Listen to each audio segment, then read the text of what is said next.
Picture a Sunday morning. You are standing at the bathroom sink, coffee going cold on the counter behind you, and you are doing what most of us have done since we were old enough to hold a string. You tear off a piece of dental floss, work it down between your teeth, and do your best. Maybe your gums bleed a little. Maybe they always do. You have been told that is just normal, or that you are doing it wrong, or that you simply need to floss more often. So you pick up another roll at the pharmacy, drop it in the medicine cabinet, and 2 weeks later the routine falls apart again. Sound familiar? Here is what nobody in the dental products aisle is going to mention. There are communities in this country, large ones, long-established ones, communities that have been farming and cooking and living together for well over a century, where nobody keeps a roll of dental floss, not one household, and their teeth, by many accounts, hold up remarkably well into old age. That fact, once you sit with it for a minute, flips the whole conversation upside down. The question stops being, how do I floss better or more consistently? The question becomes, why did they never seem to need it in the first place? And once you understand the answer to that, a whole set of habits and products you have been buying for decades starts to look very different. If you want to go deeper on any of what I cover today, there is a full guide linked in the description below. It walks through the practices in a lot more detail than we can fit into one video. Worth a look when you have a few minutes? Now, I want to be honest with you right from the start. I am not here to tell you that floss is worthless or that your dentist has been lying to you. That is not the point. But I do think most of us have been handed a very narrow picture of what good oral health actually looks like, one that starts and ends with products on a store shelf. Floss, whitening strips, antibacterial mouthwash, electric toothbrushes that cost as much as a car payment. The marketing is relentless, and most of it tells you the same thing. You are not doing enough, and the solution is to buy something. What gets left out of that conversation is a much older, much simpler understanding of how the mouth actually works and what it needs to stay healthy over a lifetime. By the end of this video, you are going to understand exactly why Amish communities have largely skipped the floss aisle entirely, what they do instead, and how you can bring those same principles into your own routine without spending much of anything. We are going to look at their diet, their relationship with whole and fibrous food, the simple tools they have used for generations, how they think about saliva and oral pH, and the daily rhythm that ties it all together. Let us get into it.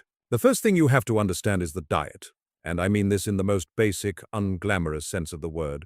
Amish meals are built around whole, unprocessed food, vegetables grown in their own gardens, bread made from scratch, often with coarser grain than anything you find sliced in a plastic bag at the supermarket, meat that is simply cooked, dairy, eggs.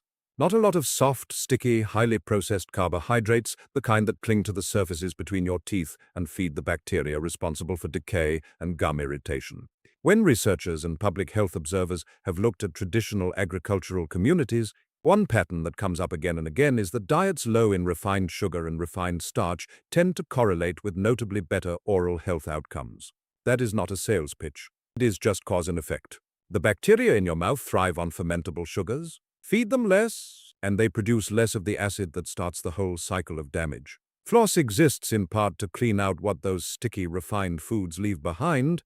Eat less of those foods, and you need to clean up after them less aggressively. The second piece is something that tends to get overlooked in modern oral care conversations, and that is the mechanical effect of eating rough, fibrous food. When you chew a raw carrot, a stalk of celery, a thick crust of homemade bread, or a piece of dried fruit, your teeth are doing real work. That chewing action, the way the food moves against the tooth surface and the gum line, provides a kind of passive cleaning that processed food simply cannot. Soft foods require almost no effort. They sit in the mouth, break apart quickly, and leave residue without doing any of that scrubbing work. Traditional Amish cooking, by contrast, gives the mouth something to do at nearly every meal. Over the course of a day, a week, a year, that ongoing mechanical stimulation matters. Third is the use of simple oral tools that predate the modern toothbrush by a very long stretch. Wooden toothpicks, small brushes made from natural materials, and in some traditional communities, a chewing stick, a small twig from a tree with naturally antimicrobial properties, frayed at one end and used to clean the teeth and stimulate the gums. The Amish are not unique in this. Cultures all over the world, for most of recorded history, have used some version of a chewing stick or a wooden pick. The action is gentle, deliberate, and effective at dislodging food from between teeth without requiring a manufactured product from a store. A box of wooden toothpicks costs almost nothing and lasts a long time. If you have not kept them on the dinner table the way your grandparents might have, it is worth reconsidering. Fourth, and this is where it gets genuinely interesting, is the role of saliva. Most people do not think much about saliva except to find it unpleasant in the wrong context. But saliva is one of the most sophisticated tools your body has for maintaining oral health. It neutralizes acid, washes debris from the tooth surface, delivers minerals that help remineralize enamel, and contains proteins with antimicrobial properties. When your mouth is producing healthy amounts of saliva and your oral pH is staying in a reasonable range, your mouth is actually doing a significant amount of protective work on its own. The problem is that modern habits undermine this constantly. We sip sugary drinks all day, which keeps mouth pH low. We eat frequently between meals, which keeps the acid cycle running. We use heavily sweetened or strongly alcoholic mouthwashes that dry the mouth out. The Amish pattern of eating at regular meal times, drinking water between meals, and not snacking throughout the day lets the mouth return to a neutral state in between. That rhythm gives saliva the chance to do its job properly.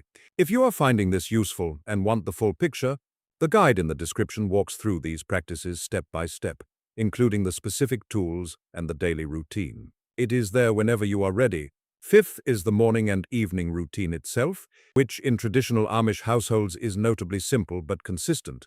No electric gadgets, no subscription toothpaste in 12 flavors, a soft bristled brush, sometimes a natural one, a plain, low abrasive toothpaste or in some cases a homemade powder. Thorough, unhurried brushing at the gum line, not just across the surface of the tooth. And then something that modern routines often skip entirely. A mindful rinse with warm water or a mild salt water solution. Salt water is not exciting. It is not packaged in a bottle with a celebrity on it, but it is mildly antimicrobial. It is gentle on soft tissue and it costs almost nothing. A teaspoon of plain salt in a glass of warm water, swished around for 30 seconds, does real work. Generations of people used exactly that before the mouthwash industry decided it needed to make the ritual more complicated. I want to pause here and say something directly. If you have been with this channel for a while, you already know that we are not in the habit of telling you to throw out your dentist or ignore professional advice. Regular checkups matter. But there is an enormous amount of territory between professional dental care and the daily, ongoing health of your mouth that you manage at home. That daily territory is where these traditional habits live, and it is where most of us have quietly surrendered to convenience products that may be doing less than we think. The Amish did not opt out of floss because they found a clever workaround. They never needed the workaround because the underlying conditions for good oral health were built into how they ate, how they cooked, and how they lived. The approach is not exotic. It is just deliberate. Sixth, and finally, let us talk about consistency over perfection. One of the things that stands out when you study traditional community health habits is that the routines are simple enough to actually keep. Nobody is managing a cabinet full of products. Nobody is charging a device before bed. Nobody is timing their oil pulling with a stopwatch. The routine is short, familiar, and done the same way every day without much thought. That kind of simple consistency, repeated for decades, compounds into something that a complicated routine practiced sporadically cannot match. If you find that you floss dutifully for a week after every dental cleaning and then stop, or that your elaborate nightly routine quietly shrinks to a 30-second brush when you are tired, you already know what I mean. The Amish approach is simple enough that there is nothing to opt out of. That is part of why it holds. At this point you might be thinking, I have been doing this a certain way for 50 years. Is it too late to change the habits that matter? No, it is genuinely not. The mouth responds to a healthier environment relatively quickly. Gum tissue, when consistently stimulated and kept clean, tends to settle and firm. Saliva quality improves when the diet calms down. The mouth is not as static as most folks assume. Changes you make this month can produce differences you notice within a few weeks. If you have been a part of this community for a while and you have questions about these practices, I answer them regularly in the comments. Subscribe to the channel if you have not already, and share your questions there. This is the kind of topic where your own experience adds something that no script can. So let us bring this together. What we have covered today is not a list of products. It is a framework. A diet low in refined sugar and sticky processed carbohydrates reduces the buildup that floss is meant to address in the first place. Fibrous, whole food provides passive mechanical cleaning that modern soft food does not. Simple tools, like a wooden toothpick used after meals, do the targeted work between teeth without a specialty product. Consistent meal timing and plain water between meals lets saliva do its natural protective job. Warm saltwater rinses provide a gentle antimicrobial effect without drying out the mouth. And a short, consistent routine done the same way morning and evening builds the kind of long-term health that a complicated, inconsistent routine cannot replicate. There is no money in telling you that the thing that works best is also the simplest and the cheapest. That is exactly why it rarely comes up in the places where most oral care advice is given. You now have the plain version. This week, try swapping at least one daily rinse for warm salt water. Start keeping wooden toothpicks where you eat. Take a look at what you are sipping between meals. This month, look at how often refined, sticky carbohydrates are sitting between your teeth at the end of the day. Those two changes, small as they sound, are where this whole framework actually begins. Before you go, the full ebook in the description goes deeper into the specific routine, the tools, and the dietary patterns we talked about today. If this video resonated with you, that guide is a natural next step. Leave me a comment below and tell me this.